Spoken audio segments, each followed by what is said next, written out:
iniciativa veïnal curiosa, el préstec de llavors. Laura Àrias, tu has estat en aquesta presentació. En què consistirà exactament?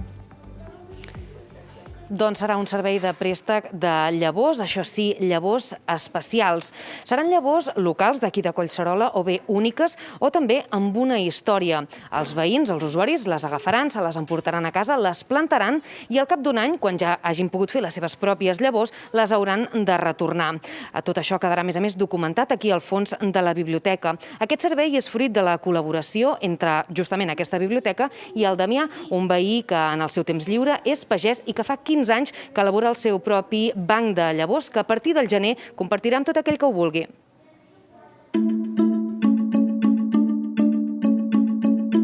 Un banc de llavors és simplement un lloc on guardem llavors, amb pots ben guardats, i les anem multiplicant i per tant fem conservació. Anem a buscar totes aquelles coses que estan a punt de desaparèixer. En alguns casos, pensa que hi ha llavors que queden a una casa. Clàssic dels clàssics és els tomàquets, no? Per exemple, aquí, aquest tomàquet és el famós mandó de Collserola, és una varietat recuperada aquí a casa i que ara s'està popularitzant a tota la serra. Però a Collserola n'hi ha d'altres que també estan en perill d'extinció, com per exemple aquest, que és un veí proper, que és el coneixem com a tísic de Molins de Rei. Altres tomàquets de penjar?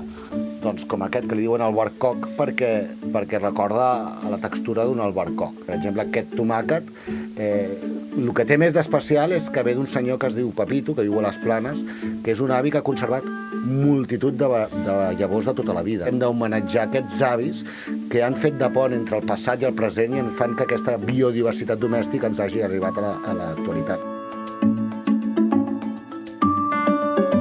Aquesta és una part molt important del projecte, és a dir, no només es posen préstec amb llavors perquè es plantin, sinó que el repte és que les conservin. He fet una mena de puré de tomàquet, que es fa un tel blanc. Això indica que hi ha fermentat la polpa del tomàquet i per tant les llavors s'han desinfectat. S'ha de colar i netejar bé per secar-les, perquè si no germinarien. Doncs ara passarem a secar molt bé aquestes llavoretes i a conservar-les.